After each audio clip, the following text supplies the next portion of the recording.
patungkol sa positibo ng pagkakaroon ng Coca-Cola o pulburon ni, ayan, pwede na natin siya talagang i-pinpoint na pangalanan. Alam niyo naman yung mga may pera, pag sinabi mong, nagpulburon, i-deny at kakasuhan ka pa. Diba? So ano nangyari ngayon? Okay, balikan natin. Di ba few days ago lang ipinakita ko sa inyo ang result ng tanto ko pero wala pa, di ba? Mail kasi nung di ba? Ito, panakita ko to sa inyo. Ayan, pwede ko nang sabihin talaga, hindi na tayo tawag diyan, hindi na tayo magpatumpik-tumpik pa. So, balikan lang natin dahil ako po ang nagpasabog nitong tungkol kay Tantoko na namatay siya sa singhot ng pulburon. Bakit kamo? Dahil si Tantoko ay kasama ni Lisa Tanas na isa sa mga entourage niya dito sa Beverly Hills, dito sa California, nung si Lisa Tanas ay nag-social climbing 101 at umattend doon sa pageant ng mga Filipino community at kasama ni Lisa Tanas ang Addictus, ang mga kaibigan niyang Addictus Benedictus. So syempre bilang isang vlogger o mga journalist, di ba?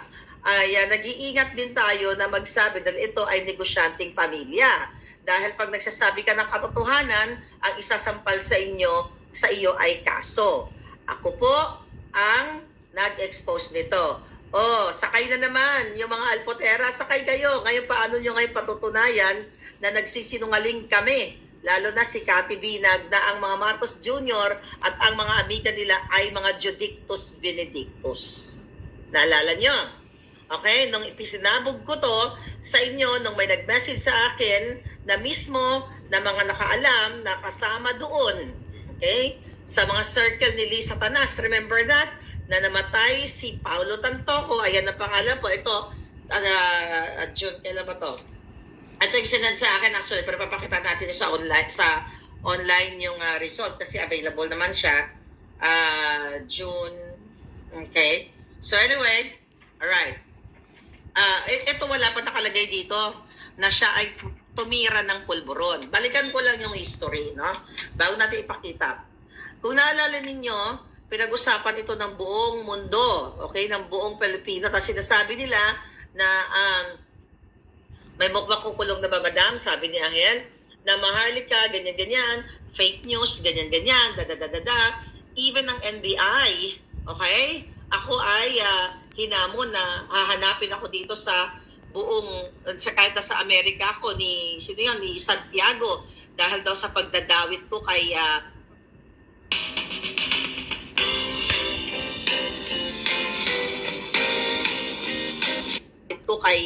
First Lady Satanas. Ano na kayo ngayon mga jutang ginemis nyo? Dahil si Lisa Tanas, okay, kasama niya itong Tantoko na ito. Dahil ang asawa ni Tantoko, si Dina Tantoko Arroyo, na staff nila, ni Bianca Zobel, diyan, okay, appointed nila ito. So magkakasama sila. So anong ibig sabihin kaya ito? pala. Okay? Isang malinaw na katotohanan, mga kababayan, na itong si Bangag, ito si Lisa Tanas, ay ang circle nila talagang Addictus Benedictus. Isang malinaw na katotohanan na ang testimonya ni Agent Morales sa Senado, ang ngangabels ni Cathy Binag, na inalok siya ni Lisa Tanas ng pulburon, makapunta siya sa bahay ni Lisa Tanas, ang circle nila, mga adik. Yes, mga adik. Dapat yung mga alpotera at ang mga inggit sa alindog ko, huwag nyo tong itapik. Kasi ako nag-expose nito. Di ba? Kasi Marika, ganito, ganyan. Pinabasa kasi ako dyan. Huwag nyo to itapik dahil hindi to sa inyo. Hindi kayo nag-expose dito. Dahil wala kayong lakas ng loob na sabihin sa viewers ninyo o murahin ang mga buwaka ng inang Lisa Tanas at Bangag na sumisira sa kinabukasan ninyo sa pagnanakaw, sa pag-aadik. Huwag nyo tong itatapik, mga Mga putang ina niyo. Right? Yeah, Now, diretsuhin ano ko. masasabi nyo ngayon? Dahil totoo ang in-expose ko sa inyo na nag-addict sila dito sa Beverly Hills. Remember this? Asan na yung Nagsinghot. panakot ni ano natin?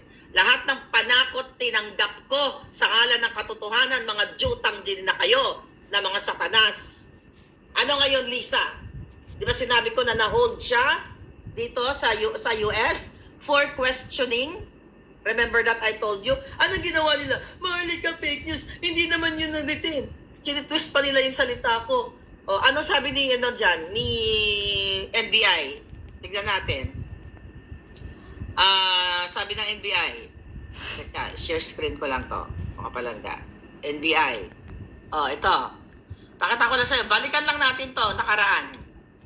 Para isampal sa mga jutang ginimas. Kailan nagsinungaling si Maharlika? NBI zeroes in on fake news bloggers troll. Ayan, no? The National Bureau of Investigation said Thursday, kailan to? March 13 to. March 8 na tsugi si Tantoco na kasama ng Team Bangag, Lisa Tanas, dito sa Beverly Hills. Sabi na niya dito, the Manila Bureau of Investigation, NBI, Thursday is plotting a plan of action in online purveyor fake news and disinformation, including those operation outside the Philippines. Speaking at the meet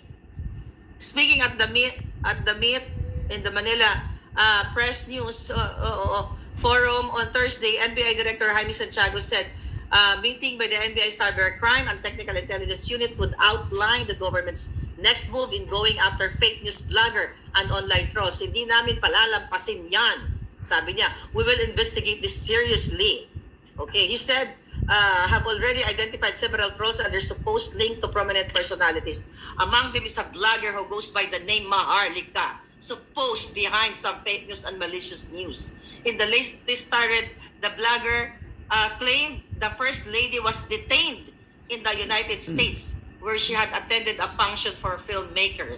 Di ba? Umanda ka. Sinabi ko dyan na hold for questioning dahil ang kasama nila ay namatay na si Tantoco sa pulboron. Now I can say that Paulo Tantoco ay natsugi dahil sa pagsingot ng pulboron kasama ng kanilang mga taga-Malacanang, mga politiko, mga appointed na mga bigaon ng gobyernong Bangag na nagpakidnap at sumira kay Pangulong Duterte. Kaya hindi ko alam kung ano pang ginagawa nyo dyan sa Pilipinas na pinapayagan yung pinamumunuan kayo ng Addictos Benedictos. Ito'y malinaw pa sa sikat ng araw na kahit sa Amerika binibit-bit nila ang kanilang pagiging addictos. At mamaya titingnan natin kung ano pang mga kasong kahinatnan ng mga nakapaligid dito sa pangyayaring ito. Ang sabi ni NBI, umanda siya. We will go after her. Hindi siya nakakasiguro dahil akala niya ligtas siya doon sa Amerika. Galit na ang taong bayan, di lang ang NBI, kundi pati ang taong bayan. Okay? Ginamit pa ang taong bayan, ha? Freedom of speech, sabi ng Jutang Genimes na Masyonda. Na what? Santiago, na what?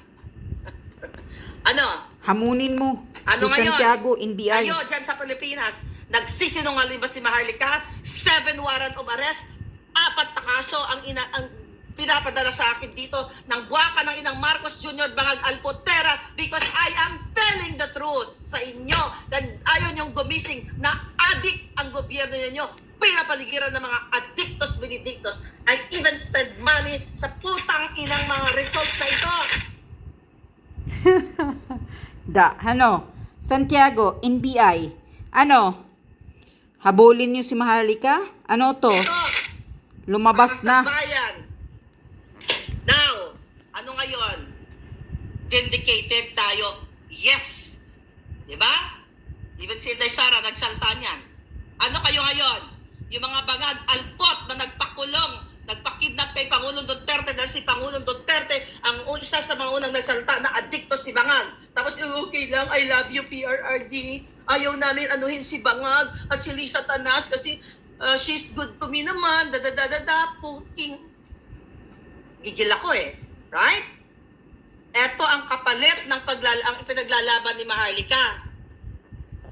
Alright. Ito, ginastusan ko to, hindi ko nangalalaman kung 35 ba to o 45 ba ito. Pero i-email nila sa akin. Ayan, Tantoco. Dito, nung June na ito, di ba pinakita ko na sa inyo? Ayan ang pangalan, pwede na natin dahil inilabasan ng media.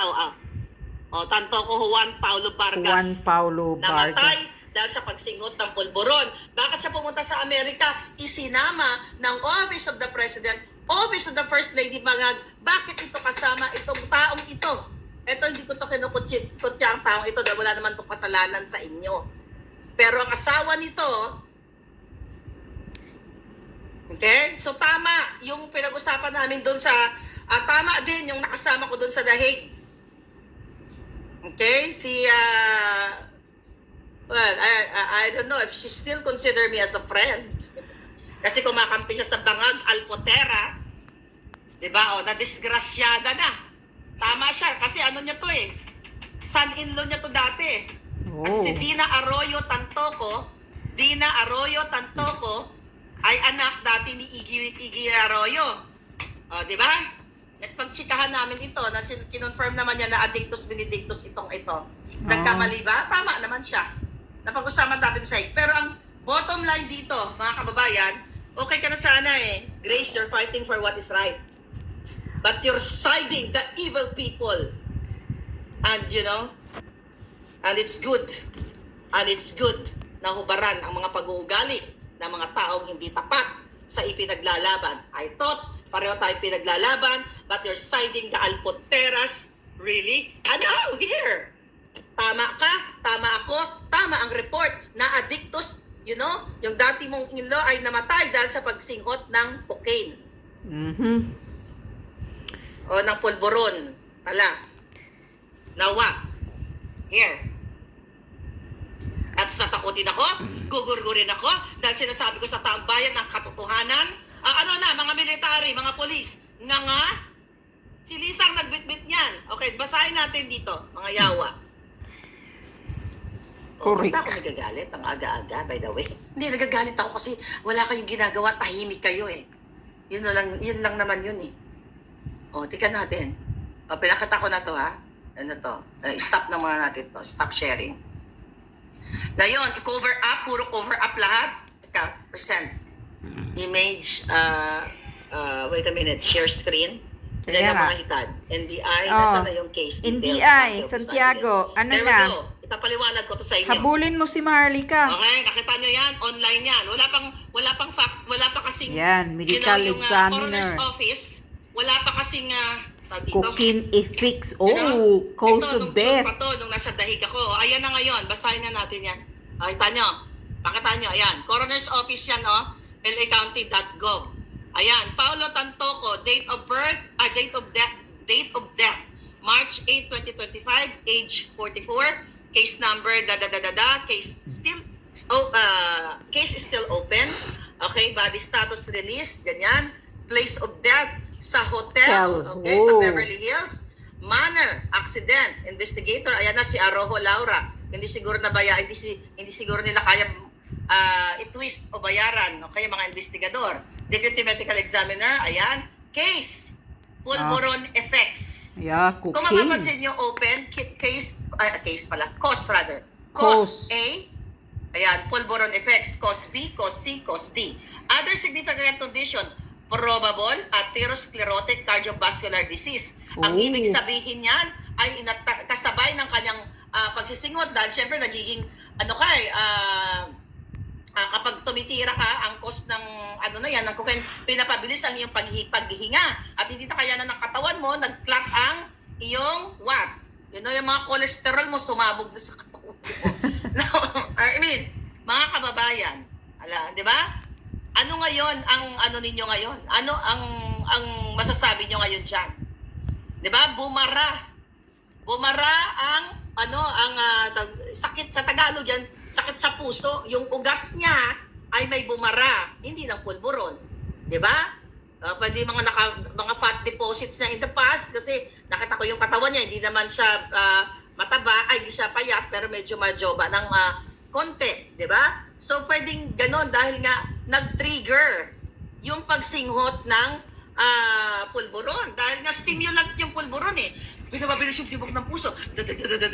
So tumaas ngayon ang presyon ng kanyang dugo kaya nateki siguro kaya nagkaroon siya ng vasoconstriction, meaning mga kababayan, yung kanyang ugat ay lumiit dahil hindi nakayanan ng kanyang katawan.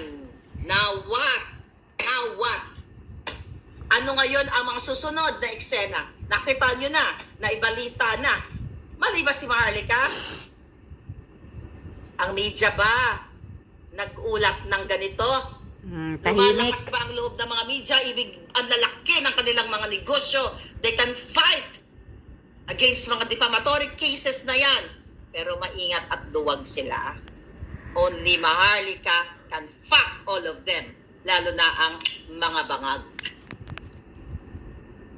Diba? Lalo na ang mga bangag. So ngayon, mga kababayan, kung ganyan, okay? Kung ganyan ang mga eksena na nangyari dito sa Beverly Hills. Ayan? Na natsugi dahil yan bit-bit ni Lisa Tanas. Okay, yung taong yan, yung taong yan. Ano ngayon ang mangyayari? Titigil na lang ba tayo? Ano, si Lisa baka ka? What? Okay? Anong ni Lisa dyan? Anong participation yan? So definitely, under investigation pa yan. Open pa rin yan, mga kababayan. Open pa rin yung investigation. Alam niyo? Tingnan natin dito sa website ulit. Okay? So, kaya sila hindi magkaso-kaso sa akin na hinahamon ko yan na si Bangag na Addictus Benedictus, mga palangga, asa na siya? Alright. Yeah, released. Okay, ano sabi dito? Okay. Oh, grabe, ano? March 8, tumpak lahat. Natin dito, anong pinagsasabi niya dito? Okay. Hindi nila nahilot. Kasi, by the way, yung investigation, ito dali lang. Tingnan natin. Sabihin nyo sa mga, alpoterang mga jugaw, alpoterang mga bugaw, huwag nila itapik to. Dahil si Maharlika ang nag-expose nito. Kasi di ba, fake news ako, huwag nyo ito tapik. Huwag nyo ito tapik, huwag nyo pagkakakitaan to. Dahil si Maharlika ang may gawa. Si Maharlika lang naman nagtaya ng buhay dito eh. Hindi naman kayo, sumasawsaw lang kayo. Dahil wala kayong guts, wala kayong tapang, wala kayong balls para kalabanin ang pinakademonyo sa Pilipinas na si Bangag, si Lisa Tanas, si Romualdez at ang mga kasabwat nila. Yung Okada bribery na yan. Diba? Si Lisa Tanas involved din yan. Sino ang nag-expose ng mga ganyan dyan? Sa kaguluhan sa Okada, Maharlika pa rin. Asa na yung mga matatapang? Tapos ngayon, you're trying to what? Discredit me? Trying to sindak-sindak si Maharlika? Anong nakita nyo dyan? Saan na yun? Yung cause na yun. Nakita nyo yan? Cause? Ano yun? Hanap ko eh. Yeah. Cause Diba yan? is the Kung mapapansin cocaine. nyo, mga kababayan, I have to educate yung mga nagpapaniwala sa mga... Ayan, cocaine... sorry. Itong pulburon. Cocaine Nakita nyo yan? effects. Anong ibig sabihin yan? Cause A, cause B, cause C, cause D. Ibig sabihin yan, open pang investigation. Tinitignan pa kung ano pa yung other effects. Yeah. Kung ano pang Tinitignan pa yan. ibang Hindi mga... pa tapos yan, open yan. Kasi deferred ang nakalagay dyan eh. Deferred. Tika-tika nga natin dito. Alright. Ito, here we go. Ayan o. Deferred. Ayan, pending additional investigation. For more information, pending additional investigation, cases on security hold will not be displayed in the search results. Medical examination case information displayed populated on this website is public record and is subject to disclosure by the California Public Records. Alam niyo, kung sa Pilipinas to namatay, hindi natin to malalaman. Correct. Iko-cover up to ng Bangag administration. Sasabihin na lang nila, inatake sa puso. Pero dito, antayin natin kasi mag-i-email talaga ang coroner's office sa akin at ang Beverly Hills Police. Hindi nila kayang hilutin. Nakita nyo? Ayan, napermado yan. Hindi nila kayang takpan. Okay? Ano to? Alam. Dito, kompleto. Hindi Diba? naman Alam niyo yan, corrupt. mga taga-Amerika. Yung mga result, meron pang Espanyol, Oh. Kung hindi ka nakakaintindi ng English, mag-Espanyol ka na lang. Ganyan-ganyan. So, ayan, ginastosan to ni Maharlika. Para malaman niya mga result na yan, para ipaalam, Don Rolando, alam nyo yan, para ipaalam sa taong bayan na ang nilalabanan natin, Addictus Benedictus. ang pananakot sa akin sa issue na to. Lahat kinontak ko na pwede kong makontak. Pero ko mambibig nila yung iba. Okay? Pero dito sa LA, you know, alam nyo na, dahil sa LA naman nagsimula ang balita na sila ay, you know, sino kasama by the way, ni Lisa Tanas dito nung pumunta siya? Yung mga cabinet secretaries. Hindi ko lang alam kung, I think si Jinggoy ba kasama? Parang pumunta din si Jinggoy dito sa anong time na yun eh. Sino pa? I forgot na. Sino-sino yung mga naalala nyo? Escudero. Who's that? Si Bukbukin. Si Senate President Bukbukin. Oh. Kasama sila nila Lisa Tanas. At marami pang iba. Pero the bottom line here, hindi ko na kailangan pag isa-isahin kung sino yung mga kasama. Ito po'y malinaw na nagpapatunay na ang circle talaga ng Addictus Benedictus ni Lisa Tanas na kasama niya nag-party-party. Di ba? May pinakita ko, million-million ng viewers yan. Doon sa Beverly Hills, gumaganon-ganon pa si Lisa, sumasayaw-sayaw. Ay Addictus Benedictus, mga kababayan. Ngayon, ang question ko sa inyo, okay? Dahil lumabas na nga itong toxicology test na ito, di ba, pinaliwanag na natin ito sa inyo nung nakaraang araw, ano na ang gagawin ng ng mga bangag? Dahil naglabas na na ito ay may pulburon nga. Sinabi na ng medical examiner na itong itong taong ito ay kontaminado ng pulburon. Ibig sabihin, sinabi ko nga sa inyo na yung ihi niya, yung kanyang dugo, ang kanyang mga organ, based on the toxicology test, ay positibo. Kaya si Kuting, si Bangal Jr. at si Lisa Tanas, kung i-dissect nyo ngayon yan, at iharang nyo yung katawan, ilagay nyo sa coroner's office, sigurado kung positibo yan, 1,000,000%. Correct. The reason why I challenge them to file a case against Maharlika regarding that pulburon, regarding that pulburon video, regarding that authentication, isang taon nang mahigit, wala pa rin silang ikakasa. Bakit? Dahil si Maharlika ay itinataya ang alindog sa ngalan ng katotohanan. Now, Lisa Tanas, pangag, dadagdag na naman natin ito sa ating mga report at dito sa Amerika.